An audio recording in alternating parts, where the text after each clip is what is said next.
Students, आज अपने करने जा रहे हैं बीएससी जूलॉजी में BSc second year, BSc BEd second year का पार्ट 19वां पार्ट करने जा रहे हैं अपने। तो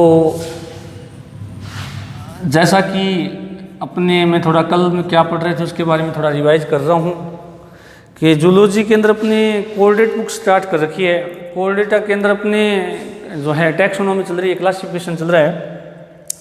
तो टैक्सोनॉमी के अंदर अपने जो अभी तक पढ़ चुके हैं, पीसेज तक का पढ़ लिया अपने, उनके करैक्टर देख लिए, उनका क्लासिफिकेशन देख लिया और उनके एग्जाम्पल्स देख लिए। आज अभी जो अपने पढ़ने जा रहे हैं वो है अपना एम्फीबिया, जो कल अपने शुरू किया था। एम्फीबिया के करैक्टर और एम्फीबिया का क्लासिफिकेशन अपने को देखना है। तो एम्फीबिया के बारे में मैंने थोड़ा बहुत आपको बताया था कि एम्फीबियंस वे जंतु होते हैं जो कि जल और स्थल दोनों जगह पर रहते हैं, यानी ये दोनों स्तर पर अपना जीवन यापन करते हैं। स्थल के ऊपर तो ये अधिकांशतः रहते हैं और जब जनन की क्रिया करते हैं तो इनमें निषेचन बाह्य होता है, तो इसलिए ये जल के अंदर जाते ही जाते हैं। उसके अलावा आपको ये बताया था कि ये जो जंतु हैं, ये जंतु जो है शीत रक्तधारी होते हैं, यानी कोल्ड ब्लडेड होते हैं। यानी इनका जो यूँ कह सकते हैं कि शरीर का तापमान जो है वो असमतापी होता है, यानी ये तापमान के आधार पर असमतापी होते हैं, क्योंकि इन जंतुओं का जो वातावरण के अनुसार जो तापमान है शरीर का, वो वातावरण के अनुसार चेंज होता रहता है, इसलिए इनको असमतापी कहा गया है। और मैंने कल बताया था कि इन जंतुओं के अंदर असमतापी होने के कारण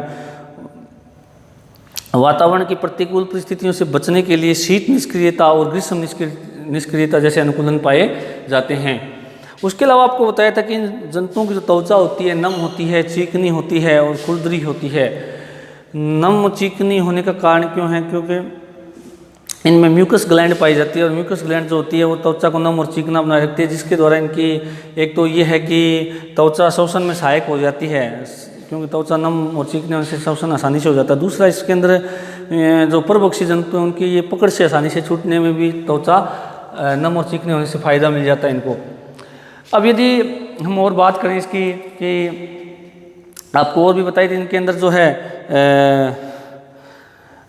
त्वचा के अंदर वर्णक कोशिकाएं पाई जाती हैं, पिगमेंट सेल्स पाई जाती है, जिसके द्वारा जिनको क्रोमेटोफोर्स कहा जाता है,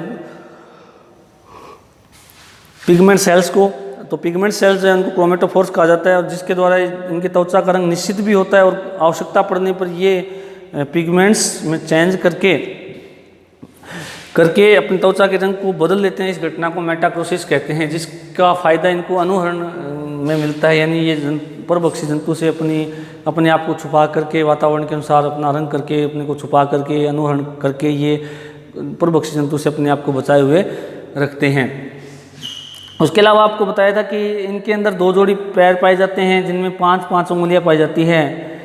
और उंगलियों के अंदर ये भी बताया था कि जनन काल के दौरान कुछ वेब्स बन जाते हैं, कुछ गद्दियानुमा संरचना बन जाती है, जिससे कि कोपुलेशन यानी मैथुन की क्रिया में इनको सहायता मिलती है। ऐसा कल अपने थोड़ा देखा था। कल अपने जो लास्ट टॉपिक था वो बताया था कि इनके अंदर जो है अंतःकंकाल जो है वो अस्थि का बना होता है, यानी बोन्स का बना होता है, परंतु जो क्रेनियम है वो उपास्थि का बना होता है। क्रेनियम यानी जो मस्तिष्क का कंकाल है वो क्रेनियम का बना होता है। अब यदि हम नेक्स्ट टॉपिक देखें तो इसके अंदर जो कपाल या क्रेनियम होता है वो डाइकोंडाइल होता है। कपाल या क्रेनियम डाइकोंडाइल होता है, द्विकंदीय होते हैं, द्विकंदीय होता है, द्विकंदीय होता है। अब देखिएगा कि ये डाइकोंडाइल क्या है, ये मैं आपको थोड़ा सा एक ये कह सकते हैं चित्र है उसके द्वारा दिखाने का प्रयास करता हूँ। उसको थोड़ा आप देखिएगा ध्यान से कि ये क्या होता है डाइकोंडाइल। जैसे मनुष्य की खोपड़ी का ये हमने डायग्राम दिया है, तो मनुष्य की खोपड़ी जो होती है, इस खोपड़ी के अंदर देखें अपने, तो यहाँ पर आपको ये 2 गुलाबी रंग की संरचनाएं दिखती है, इनको ऑक्सीपिटल कोंडाइल बोलते हैं। इनको क्या कहते हैं, जो हमें पिंकिश कलर की या गुलाबी कलर की जो संरचनाएं दिख रही है, इनको कहा जाता है ऑक्सीपिटल कॉन्डाइल्स कहा जाता है। अब देखिएगा ये कहाँ पर होती हैं, ये जहाँ पर हमारी वर्टिब्रल कॉलम ब्रेन में स्थित होती है उसके दोनों ओर दो पिंडनुमा संरचनाएं होती हैं, दिख रही है ना आपको ये गुलाबी कलर की। तो हमारी जो वर्टिब्रल कॉलम यानी रीढ़ की हड्डी होती है, उसकी पहली हड्डी को हम कहते हैं एटलस, दूसरी हड्डी को कहते हैं एक्सिस। तो एटलस जो हड्डी होती है, उस एटलस हड्डी के दोनों ओर ये दो भार होते हैं, और कहाँ पर एटलस जो है खोपड़ी में या क्रेनियम में जहाँ फिट रहती है उसके दोनों ओर होते हैं ये। तो ये यदि दो हों ऑक्सीपिटल कॉन्डाइल्स, ये दो ऑक्सीपिटल कॉन्डाइल्स है, एक लेफ्ट में एक राइट में, तो अगर ये दो मौजूद हों तो उसको कहते हैं डाइकोंडाइल जंतु या डाइकोंडाइल क्रेनियम वाले जंतु या द्विकंदीय जंतु। और रेप्टाइल के अंदर ये ऑक्सीपिटल कॉन्डाइल केवल एक ही होता है, इसलिए इसको एक कंदीय कहते हैं।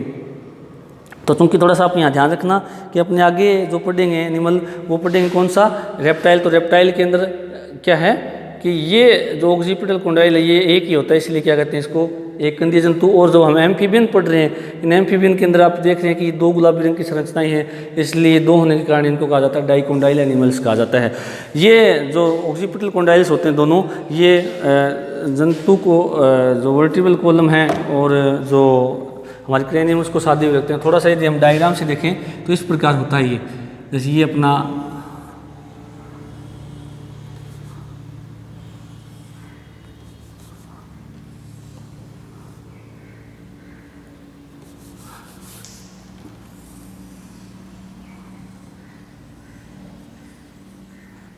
इस तरह से यदि हम माने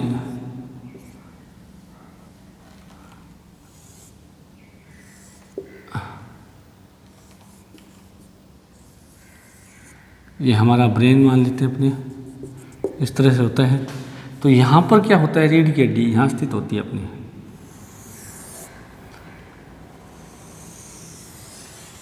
ये हमारी रीढ़ की हड्डी है, इस तरह से होती है।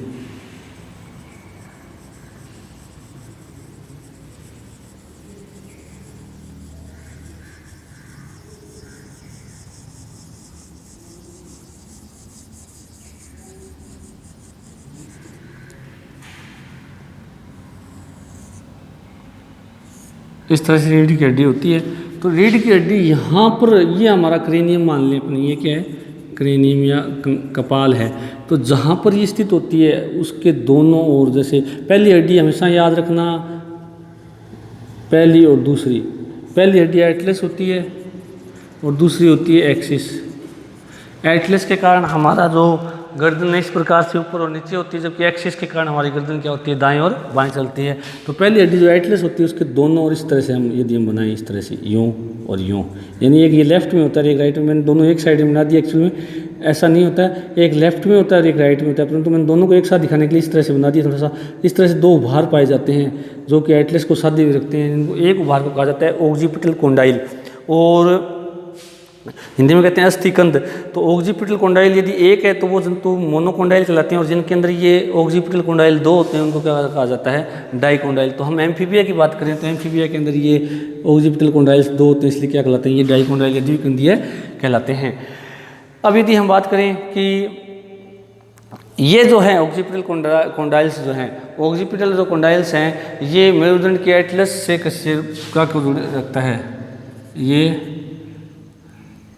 वर्टिब्रल कॉलम की एटलस के पास स्थित होते हैं, जो कि अभी डायग्राम में दिख रहे हैं अपने को, स्थित होते हैं। अगला यदि हम टॉपिक देखें, इन जंतुओं का जो श्वसन होता है वो रेस्पिरेशन जो है गिल्स के द्वारा, लंग्स के द्वारा, स्किन के द्वारा होता है। रेस्पिरेशन गिल्स, लंग्स, स्किन व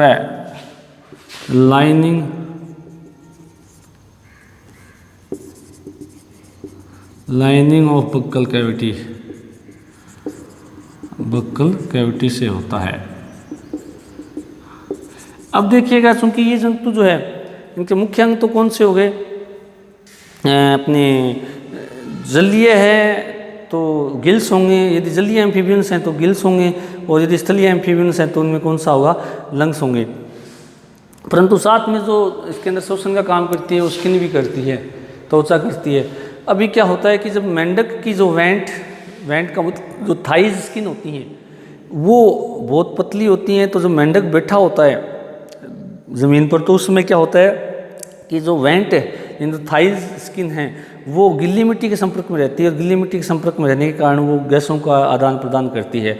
उसके अलावा मैंने एक नाम और लिखा है कि लाइनिंग ऑफ बक्कल कैविटी। तो जो बक्कल कैविटी होती है, जहाँ माउथ अंदर की ओर खुलता है, वो भाग क्या कहलाता है, बक्कल कैविटी। तो बक्कल कैविटी के अंदर की जो म्यूकस लेयर होती है, जो श्लेष्मिक लेयर होती है, जहाँ श्लेष्मा भी बनता है, इस कारण वो नम भी तो होती है और साथ में बहुत पतली होती है। इस कारण जो वायु बक्कल कैविटी में आ रही है उसको भी वो बक्कल कैविटी के अंदर की जो स्किन है वो उसमें से ऑक्सीजन ले लेती है और बदले में CO2 छोड़ देती है। यानी हम बात करें जैसे मेंढक की यदि बात करें तो मेंढक के अंदर लंग्स होते हैं, स्किन होती है और बक्कल कैविटी की जो लाइनिंग है, ये तीनों ही श्वसन अंग के रूप में कार्य करते हैं। मुख्य अंग लंग्स होता है, स्किन, और ये दोनों सहायक अंग होते हैं।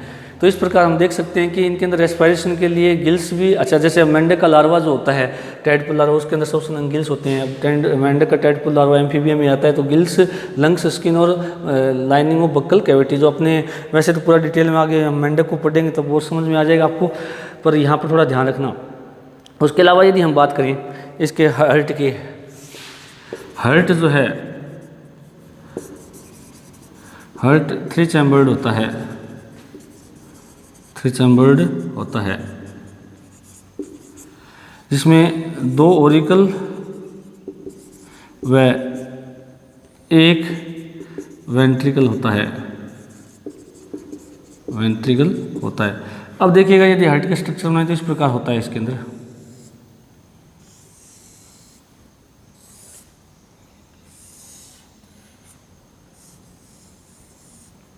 ये होता है। अब इसके अंदर क्या होता है कि त्रिवेशमी हार्ट होता है, थ्री चैम्बर्ड हार्ट होता है इसके अंदर। तो इसके अंदर क्या होता है, जो आलिंद हैं वो 2 है, ओरिकल और ये एक है वेंट्रिकल, और ये ओरिकुलो वेंट्रिकुलर पोर है। अब देखिए क्या होता है कि मछलियों में हमने पढ़ा कि आलिंद एक होता है, नीले भी एक होता है। तो इस कारण क्या होता है कि जो अशुद्ध रक्त है वो आलिंद में आता है, आलिंद से नीले में जाता है, नीले से वो शुद्ध होने के लिए मछलियों में कहाँ गया था, गिल्स में गया था, और गिल्स से शुद्ध होने के बाद में वापस पूरे शरीर में चला जाता है, वापस हृदय में वहाँ पर नहीं आता है। और उसके बाद में क्या था कि अशुद्ध रक्त वापस वहाँ क्या आता है, आलिंद में आता है, आलिंद से फिर नीले, वहाँ नहीं ऐसा पड़ा था। अब यहाँ पर यदि हम एम्फीबियंस की बात करें तो एम्फीबियंस में क्या है, 2 आलिंद हैं, एक लेफ्ट है और एक राइट है, राइट और लेफ्ट। राइट जो है वहाँ पर इम्प्योर ब्लड आता है और यहाँ पर कौन सा आता है, प्योर ब्लड आता है। इसका मतलब क्या होगा कि रक्त जो है वो हृदय में से 2 बार, यानी डबल सर्कुलेटरी सिस्टम की यूँ कह सकते हैं कि अब उद्भव होना शुरू हो गया यहाँ से, किससे, एम्फीबियन से। फिशेज के अंदर सिंगल सर्कुलेटरी सिस्टम था, यहाँ पर क्या है, डबल सर्कुलेटरी सिस्टम, क्योंकि जो ब्लड है वो हार्ट में से 2 बार होकर गुजरने का प्रयास करता है, एक बार प्योर एक बार इम्प्योर। अब जो राइट ओरिकल है वहाँ पर इम्प्योर ब्लड आता है, कहाँ से आएगा, लंग्स, पूरी बॉडी से, जबकि लेफ्ट जो है वहाँ ओरिकल, उसके अंदर प्योर ब्लड आता है, कहाँ से, लंग्स से। अब देखिएगा कि दोनों ही जो आलिंद हैं वो एक कॉमन छिद्र जिसको ओरिकुलो वेंट्रिकुलर पोर कहते हैं उसकी सहायता से काम खुलता है वेंट्रिकल में। अब वेंट्रिकल इसके अंदर एक ही होता है, एम्फीबियंस के अंदर वेंट्रिकल कितना होता है, एक ही होता है। तो एक होने के कारण क्या होगा, यहाँ से अशुद्ध रक्त आएगा, यहाँ से शुद्ध रक्त आता है, दोनों आ गए।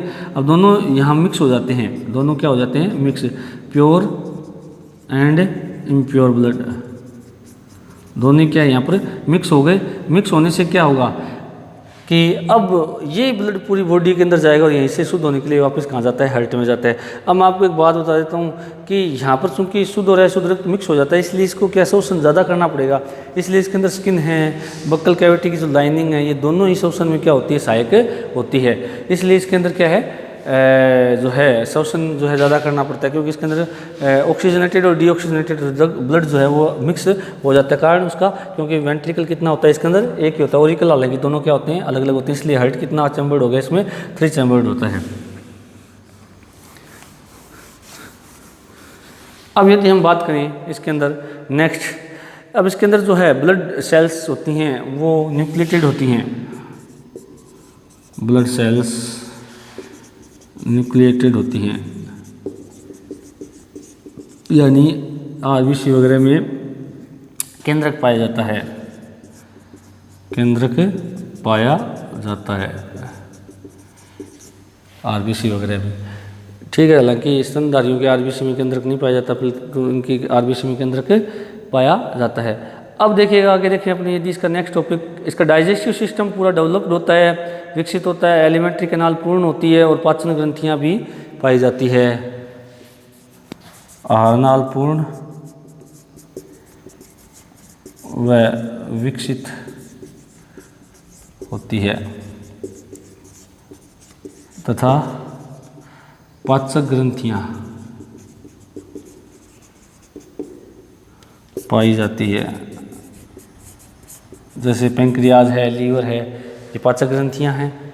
लीवर जो है बाइल जूस का निर्माण करके जो भोजन की फैट होती है उसका इमल्सिफिकेशन करता है, जबकि जो अग्नाशिरस है उसके द्वारा भोजन का क्या किया जाता है, पाचन किया जाता है, जिसमें पाचक एंजाइम पाए जाते हैं। तो दोनों की दोनों ग्रंथियां इसके अंदर मौजूद होती है। आहारनाल पूर्ण का मतलब क्या होता है कि इन जंतुओं के आहारनाल के अंदर जैसे mouth, buccal cavity, oesophagus, stomach, small intestine, large intestine और एनस की बजाय यहाँ क्लोएका होता है, यानी कि इसके अंदर भोजन लेने के लिए भी छिद्र होता है मुख्य, और भोजन जो अपशिष्ट पदार्थ है भोजन के रूप में जो पाचन के दौरान बनता है उसको बाहर निकालने के लिए क्लोएका होती है। इसलिए आहारनाल पूर्ण और क्या होती है, विकसित होती है। तथा ये मांसाहारी होते हैं, कार्निवोर्स होते हैं, तथा ये कार्निवोर्स होते हैं, मांसाहारी होते हैं। और मांसाहारी को बताने की जरूरत नहीं, आप पढ़ते हुए आ रहे हैं कि जो अपने इसमें क्या कहते हैं मांस खाते हैं, जंतुओं खाते हैं, उनको क्या कहा जाता है, मांसाहारी कहा जाता है। उसके अलावा यदि हम बात करें, इनके अंदर रिब्स जो एब्सेंट होती है, परंतु कुछ जंतुओं में हो सकता है पाई जाए, और स्टर्नम से जुड़ी हुई नहीं रहती है। रिब्स प्रेजेंट या एब्सेंट, प्रेजेंट या एब्सेंट, परंतु स्टर्नम से जुड़ी नहीं रहती है, जुड़ी नहीं रहती है। अब देखिएगा स्टर्नम कौन सी, रिब्स तो जानती ही हैं मनुष्य के अंदर, आप जैसे पढ़ के 12 जोड़ी होती है, तो एम्फीबियंस के अंदर ये हो भी सकती है और नहीं भी हो सकती है, दोनों ही बात है। अब बात करते हैं स्टर्नम, तो अगर हो स्टर्नम, पहली बात तो ये हड्डी होती है अपनी, जो ये जो हड्डी है इसको क्या कहा जाता है, स्टर्नम कहा जाता है।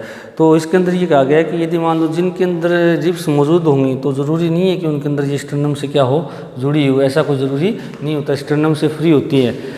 यानी यूँ कह सकते हैं इनके अंदर थोड़ी सी केज है उसका अभाव होता है, अगर इसमें मौजूद अगर होती हैं रिब्स तो थोड़ी सी केज का निर्माण इसमें नहीं करती है। उसके अलावा यदि हम बात करें कि इन जंतुओं का जो उत्सर्जन है वो एक जोड़ी मीजोनेफ्रिक किडनी द्वारा होता है। उत्सर्जन के लिए, एक्सक्रीशन के लिए ये एक जोड़ी मीजोनेफ्रिक किडनी पाई जाती है, मीजोनेफ्रिक किडनी पाई जाती है, मीजोनेफ्रिक किडनी पाई जाती है। अब मीजोनेफ्रिक मैंने बताया था किडनी 3 प्रकार की होती है, प्रोनेफ्रिक, मीजोनेफ्रिक और मेटानेफ्रिक। तो मीजोनेफ्रिक जो किडनी है इसका डिटेल में मेरा बताया हुआ, तो इसमें मीजोनेफ्रिक प्रकार की होती है जो कि प्रोनेफ्रिक से विकसित और मेटानेफ्रिक से कम विकसित होती है। और इनके अंदर जो है, इन जंतुओं के अंदर यदि हम बात करें तो यूरिनरी ब्लैडर पाया जाता है, क्योंकि जो इसके अंदर मूत्राशय जिसको हम कहते हैं वो पाया जाता है, और मूत्राशय नाइट्रोजन अपशिष्ट पदार्थों को इकट्ठा करता है।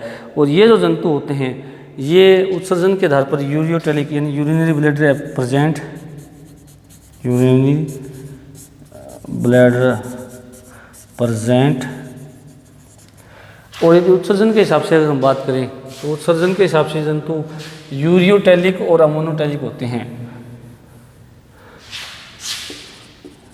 उत्सर्जन के आधार पर यूरियोटैलिक व अमोनियोटैलिक होते हैं।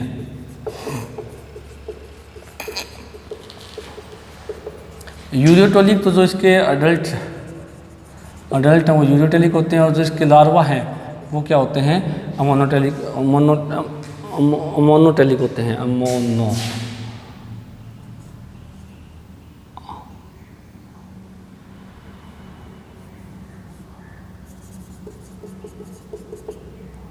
अमोनोटैलिक होते हैं। अब देखिए यूरियोटैलिक जंतु, क्योंकि क्या होता है कि उत्सर्जन के आधार पर भी जंतुओं को 3 भागों में वर्गीकृत किया गया, क्लासीफाई किया गया, अमोनोटैलिक, यूरियोटैलिक और यूरिकोटैलिक। जो जंतु जल में रहते हैं वो अमोनिया का उत्सर्जन करते हैं, क्योंकि जब नाइट्रोजनी जो पदार्थ हैं, खासकर एमिनो अम्ल, जब उनका पाचन होता है तो पाचन होने से पहले अमोनिया बनती है। अमोनिया जब बनती है तो अमोनिया के उत्सर्जन के लिए जल बहुत ज़्यादा चाहिए। तो अमोनिया के उत्सर्जन के लिए जल ज़्यादा चाहिए, तो इसलिए क्या होता है कि जो जलीय जंतु होते हैं उनके पास जल की कोई कमी नहीं होती। जितना वो अमोनिया का उत्सर्जन करके, जितना जल वो अमोनिया का उत्सर्जन करने के लिए बाहर निकालेंगे, उतना ही अपने वातावरण से ग्रहण कर लेते हैं, क्योंकि उनके पास जल की कोई कमी नहीं होती, क्योंकि वो जलीय आवास में रहते हैं। लगभग ये होता है कि 1.1 मिलीग्राम अमोनिया के लिए 500 से 1000 ml जल चाहिए। कितना जल चाहिए? 500 से 1000 ml जल चाहिए 0.1 मिलीग्राम अमोनिया को उत्सर्जित करने के लिए। तो इतना जल स्थलीय जंतुओं के पास तो होता नहीं है, इसलिए जलीय जंतु क्या करते हैं, अमोनिया को इतने जल के साथ बाहर निकाल देते हैं, उतना ही जल वापस ग्रहण कर लेते हैं। तो इसलिए जो जलीय जंतु है वो क्या होते हैं, अमोनोटैलिक होते हैं। और जंतु जो इनके अडल्ट स्टेज के होते हैं वो यूरियोटैलिक होते हैं। क्यों होते हैं? क्योंकि इन जंतुओं के पास जल की अधिकता नहीं होती है। जल होता तो है बॉडी में, परंतु बहुत ज़्यादा नहीं होता, इसलिए क्या करते हैं, अमोनिया को ऑर्निथिन चक्र की सहायता से लीवर में यूरिया के अंदर चेंज कर लेते हैं, और उस यूरिया को फिर क्या करते हैं, कम जल के साथ शरीर से मूत्र के रूप में बाहर निकालते हैं। इसलिए ये जंतु अडल्ट जो इनके क्या होते हैं, यूरियोटैलिक होते हैं। उसके बाद में यदि हम बात करें कि इन जंतुओं के मस्तिष्क में जो सेरिब्रल हेमिस्फीयर बड़े होते हैं, परंतु सेरिबलम जो है वो अल्प विकसित होता है। ब्रेन विकसित, सेरिब्रल हेमिस्फीयर विकसित व बड़े परंतु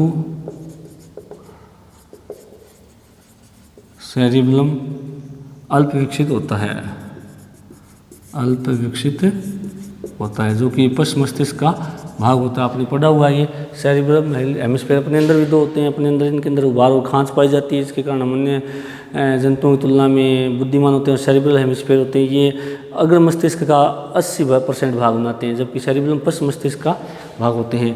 तो इसके अंदर सेरिब्रम हेमिस्फीयर विकसित होते हैं, बड़े होते हैं, परंतु सेरिब्रम जो है वो क्या होता है, यानी अनुमस्तिष्क जो होता है वो छोटे होते हैं। उसके अलावा जो क्रेनियल नर्व है उनकी संख्या 10 जोड़ी होती है। क्रेनियल नर्व्स 10 पेयर होती है। अभी क्रेनियल नर्व मैंने बताया हुआ है, क्रेनियम से निकलती है। तो जो मैंने बताया था कि ये जो जंतु अपने पीसेज और एम्फीबियंस हैं, इनमें 10 जोड़ी होती हैं, और शेष अगले जो जंतु हैं रेप्टाइल, एविज और मेमेलियन के अंदर ये 12 जोड़ी होती हैं। तो क्रेनियल नर्व नाम से क्लियर हो रहा है, क्रेनियम यानी मस्तिष्क से निकलती है, निकल कर के ये शरीर के भिन्न भिन्न भागों में जाती है। अब क्योंकि ये मस्तिष्क से निकलती है इसलिए इनको क्या कहा गया है, क्रेनियल नर्व कहा गया है। और इनके अंदर ये कितनी जोड़ी होती है, 10 जोड़ी होती है। क्रेनियम नर्व जो है वो 10 जोड़ी इसके अंदर पाई जाती है, जो शरीर के सेंस ऑर्गन्स वगैरह में जाती है। उसके अलावा यदि हम बात करें, इनके अंदर जो एक्सटर्नल ईयर है वो एब्सेंट होता है, एक्सटर्नल ईयर एब्सेंट,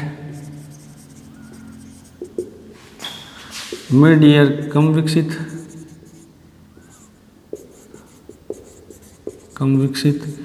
जबकि इंटरनल ईयर विकसित होता है, इंटरनल ईयर विकसित होता है। तो बाह्यकर्ण इसमें पाया ही नहीं जाता, मध्यकर्ण कम विकसित होता है, जबकि इंटरनल ईयर क्या होता है, एकदम इसमें विकसित होता है। उसके अलावा यदि हम बात करें तो इसमें अवस्कर पाया जाता है, क्लोएका पाया जाता है, जो मैंने पहले जिक्र कर दिया था, क्लोएका या अवस्कर प्रेजेंट। अब ये क्या होता है, ये मैंने बताया था कि इसके अंदर जो इन जंतुओं में क्या होता है कि जो जनन छिद्र है, उत्सर्जन छिद्र है और जो आहारनाल का अंतिम छिद्र है वो एक ही कॉमन छिद्र से होकर के बाहर खुलता है। उस छिद्र को हम अवस्कर कहते हैं। ये अवस्कर नाम मैंने पहले भी आपको बताया था, कई जगह आएगा, ये एविज के अंदर भी आएगा कि अवस्कर पाया जाता है, इसलिए तो उसको थोड़ा ध्यान में यहाँ पर रखें। उसके अलावा यदि हम बात करें, ये एक लिंगी जंतु होते हैं और इनमें मैथुन कभी कभार पाया जाता है। यूनिसेक्सुअल यानी एक लिंगी व कोपुलेटरी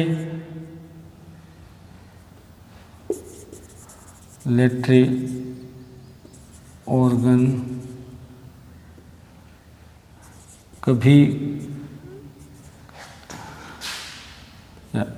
कुछ ही एम्फीबियन में पाया जाता है।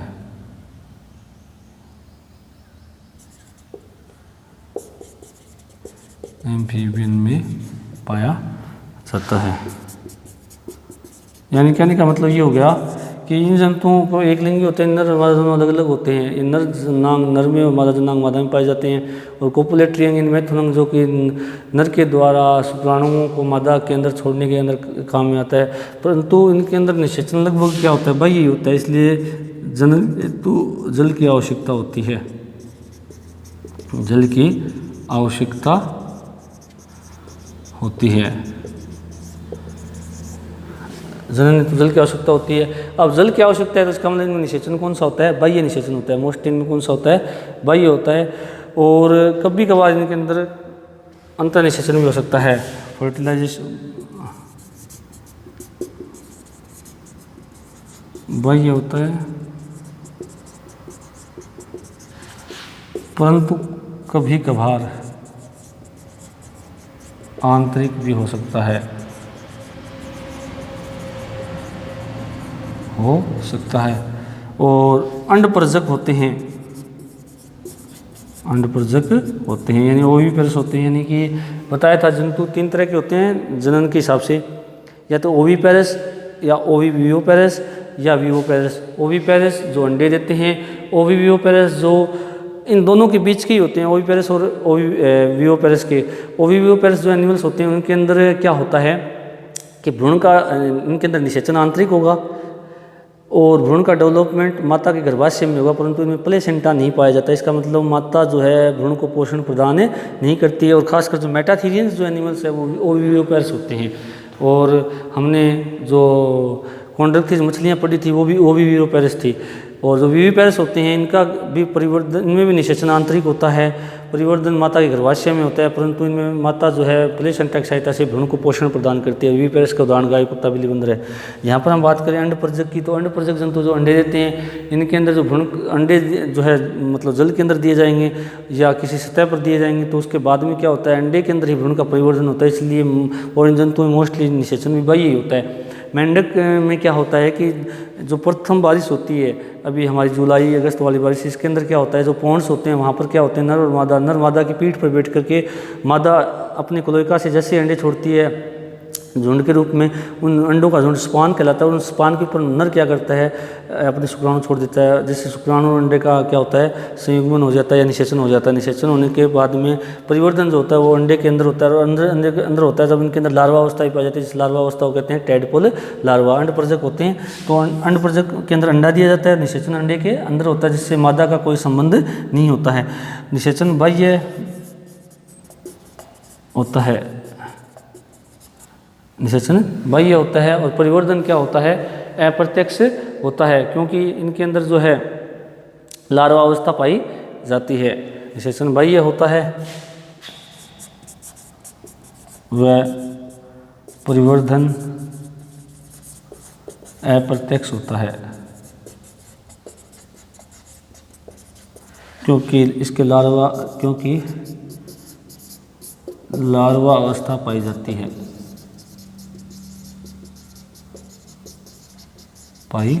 है, लार्वा को टैडपोल लार्वा कहते हैं, यूँ कहते हैं टैडपोल लार्वा पाया जाता है। टैडपोल लार्वा फिर जलीय अवस्था में होता है, जिसके अंदर मछली जैसे लक्षण होते हैं। और टैडपोल लार्वा को हम देख के ये कह सकते हैं कि एम्फीबियंस का उद्भव जो है मछली जैसे जंतुओं से हुआ है, जो कि एक तरह से योजक कड़ी का काम भी करता है एम्फीबिया और पीसीज के बीच में। तो टैडपोल लार्वा फिर जलीय अवस्था में रहते हुए भोजन ग्रहण करता है। गिल्स पाए जाते हैं, इसमें पूंछ पाई जाती है। फिर ये भोजन ग्रहण करते करते थायराइड ग्रंथि की थायरोक्सिन हार्मोन की सहायता से स्थानांतरित होकर वयस्क में चेंज हो जाता है। तो स्टूडेंट्स, आज अपने जो एम्फीबिया जो है उसका जनरल कैरेक्टर्स हैं वो कंप्लीट हो गए हैं। कल अपने जो टॉपिक देखेंगे होगा एम्फीबियंस का क्लासिफिकेशन ऑफ एम्फीबियंस। तो आज अपना जो ये टॉपिक है यहीं समाप्त होता है। Thank you.